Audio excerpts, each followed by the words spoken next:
പുതിയൊരു വീഡിയോയിലേക്ക് എല്ലാവർക്കും സ്വാഗതം. ഞാനെന്ന് പറയുന്ന ഈ എയർ ലെയറിങ്ങിൻ്റെ കാര്യമാണ് കേട്ടോ.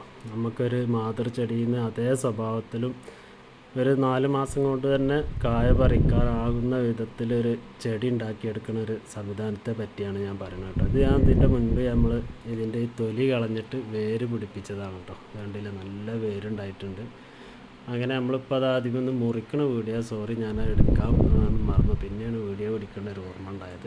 അപ്പോൾ ഇത് നല്ല വേര് പിടിച്ചിട്ടുണ്ട് കേട്ടോ. ഇനി ഇത് നമ്മൾ മണ്ണിക്ക് നടുകയാണ്. ഇത് നമ്മൾക്ക് ഒരു ആൾക്ക് കൊടുക്കാൻ വേണ്ടിയിട്ട് ഉണ്ടാക്കിയതാണ് കേട്ടോ. അപ്പോൾ ഈ ഇതിൻ്റെ ഈ കവറ് നീക്കിയിട്ടുള്ള ഒരു കാഴ്ചയാണ് ഇപ്പോൾ നിങ്ങൾ കാണുന്നത്. അതിൻ്റെ ഏറിയ ഒരു 3 മാസത്തിലേറായിട്ട് നല്ല വേര് പിടിക്കാൻ വേണ്ടിയിട്ടാണ് നമ്മൾ അതിങ്ങനെ വെച്ചത്. അതിൻ്റെ ആ മുറിഭാഗം കണ്ടില്ലേ, അവിടെ നിന്നാണ് നമ്മളത് മുറിച്ചെടുത്തിട്ടുള്ളത് കേട്ടോ. ഒരു ആക്സോബ്ലേഡ് വെച്ച് മുറിച്ചെടുത്തതാണത്. നല്ല വേര് പിടിച്ചിട്ടുണ്ട്. ഇനി ഇത് ഇലൊന്നും കൊഴിഞ്ഞ് പോകാതെ നമ്മളിത് മണ്ണിൽ വെച്ചിട്ടുണ്ടെങ്കിൽ നമുക്ക് നല്ല ഹെൽത്തി ആയിട്ടുള്ള ചെടി തന്നെ കിട്ടും കേട്ടോ. അപ്പോൾ ഇത് വലിയൊരു ഇതൊന്നുമില്ല നമുക്ക്.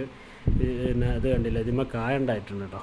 അതിന്മേൽ ഇപ്പോൾ ഒരു വംബ്ലൂസ് മാതോളി എന്നൊക്കെ പറയും, അതാണിത് കേട്ടോ. അപ്പോൾ അത് കായ പിടിച്ചിട്ടുണ്ടെന്ന് നമ്മൾ ഇത് ലെയറിങ് ചെയ്യുന്ന സമയത്ത് ഇതിന്മേൽ കായ ഉണ്ടായിട്ടില്ല കേട്ടോ. പിന്നെ ആ ലെയറിങ് കഴിഞ്ഞപ്പോഴാണ് പൂവിട്ടതും ആ കായ പിടിച്ചതും. അപ്പോൾ നമ്മൾ ഇന്നത് മുറിച്ചിട്ട് നമ്മളൊരു ചാക്കിൽ ആക്കുകയാണ് കേട്ടോ. അത് നമുക്ക് വേണമെങ്കിൽ ചാക്കിൽ വലിയ ഡ്രമ്മിലൊക്കെ ആക്കിയിട്ട് ഇതിങ്ങനെ നിർത്തിയിട്ടുണ്ടെങ്കിൽ നല്ല ഭംഗിയായിക്കാരം അത് കാണാൻ കേട്ടോ. അപ്പോൾ നിങ്ങൾക്ക് ഈ വീഡിയോ ഇഷ്ടപ്പെട്ടിട്ടുണ്ടെങ്കിൽ ഒന്ന് സബ്സ്ക്രൈബ് ചെയ്യുക, ഒന്ന് അടിയിലുള്ള ബെല്ലൈക്കനൊന്ന് അമർത്തിയിട്ടുണ്ടെങ്കിൽ ഇതുപോലുള്ള ഒരുപാട് വീഡിയോ ഞാൻ എൻ്റെ ചാനലിൽ ഇട്ടിട്ടുണ്ട്. അപ്പോൾ നിങ്ങൾക്ക് ഉപകാരപ്രദമാവുമെന്ന് എനിക്ക് തോന്നുന്നതുകൊണ്ടാണ് ഞാൻ പറയുന്നത്. അപ്പോൾ അതൊക്കെ ഒന്ന് കയറി കണ്ട് ഇഷ്ടപ്പെട്ടിട്ടുണ്ടെങ്കിൽ കൂട്ടുകാർക്ക് വന്ന് ഷെയർ ചെയ്ത് കൊടുക്കുക കേട്ടോ. ഒരു ചാക്കിലാണ് ഇപ്പോൾ ഇത് തൽക്കാലം നമ്മൾ ആ വീട്ടിലേക്ക് കൊണ്ടുപോകാൻ വേണ്ടിയിട്ട് നമ്മൾ ചാക്കിൽ വെച്ചിട്ട് മണ്ണ് ഇടുകയാണ് കേട്ടോ. മണ്ണ് ഇട്ടിട്ടാണ് മണ്ണിട്ടിട്ട് ഒന്ന് നനച്ച് കൊടുത്ത് ഇലമ്മലൊക്കെ ഒന്ന് വെള്ളം തെളിച്ചിട്ടാണ് നമ്മളത് കൊണ്ടുപോകുന്നത്. ഒരു പക്ഷേ ആ കായ പൊഴിഞ്ഞ് പോകാനും സാധ്യത ഉണ്ട്. നമ്മളത് മണ്ണിട്ടിട്ടുണ്ട്. മണ്ണിട്ടിട്ട് ഇനിയൊന്ന് നനച്ച് കൊടുക്കണം. നനച്ച് കൊടുത്തിട്ട് ആ ഇലയൊക്കെ ഒന്ന് നനഞ്ഞ് ഇന്നിപ്പോൾ മഴ ഒന്നും ഇല്ലാത്തതുകൊണ്ട് ചൂടാണ്. അപ്പോൾ ഇല വാടി പോകാതിരിക്കാൻ വേണ്ടിയിട്ടാണ് നമ്മളിത് ചെയ്യുന്നത് കേട്ടോ. അപ്പോൾ നമുക്കിത് എയർ ലെയറിങ് ചെയ്യാറുണ്ട്. ഒരു 2.5 ഇഞ്ച് വീതിയിൽ അതിൻ്റെ തൊലി ഇങ്ങോട്ട് കളയാം കേട്ടോ. തൊലി കളഞ്ഞിട്ട് അതിനോട് ആ ചെടി പുറത്തുള്ള തൊലി നല്ല കത്തിയോണ്ട് വരുതി കളഞ്ഞിട്ട് നമ്മളൊരു കവർ എടുക്കുക കേട്ടോ.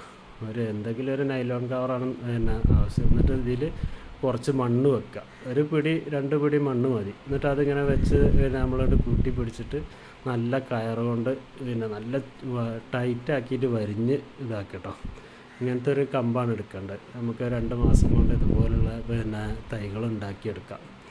അപ്പോൾ വീഡിയോ പിടിച്ചതിൽ ഒരുപാട് മിസ്റ്റേക്കുകളുണ്ട്. കാരണം ഞാൻ തന്നെയാണ് വീഡിയോ എടുക്കുന്നതും പിന്നെ അത് എയർ ലെയറിങ്ങിൻ്റെ തുടക്കം മുതൽ കാണിക്കേണ്ടതായിരുന്നു, അതും ഒക്കെ വിട്ടു പോയിട്ടുണ്ട്, സോറി കേട്ടോ. അപ്പോൾ ഇതുപോലുള്ള ഒരുപാട് വീഡിയോ ഞാൻ എൻ്റെ ചാനലിൽ ഇട്ടിട്ടുണ്ട്. നിങ്ങൾക്ക് കണ്ട് ഇഷ്ടപ്പെട്ടിട്ടുണ്ടെങ്കിൽ എല്ലാവരും ഒന്ന് സബ്സ്ക്രൈബ് ചെയ്യട്ടോ, ഒന്ന് ലൈക്കും ചെയ്യട്ടോ. ഇത് ഞാൻ ഇതിൻ്റെ മുൻപ് അങ്ങനെ ചെയ്ത് വെച്ച ഒരു ചെടിയാണ് കേട്ടോ. ഒരു ബംബ്ലൂസിൻ്റെ മാതോളിൻ്റെ ഒരു തൈയാണ് കേട്ടോ.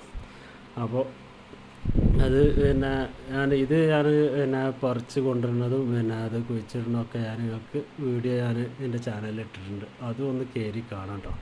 അപ്പോൾ ഇതുപോലുള്ള നമ്മളിപ്പോൾ ഇതൊരു മാതോളി വെക്കുകയാണെങ്കിൽ ഒരു 10-30 വർഷം കൊണ്ടൊക്കെ അത് കായൊക്കെ ആവുള്ളൂ കേട്ടോ.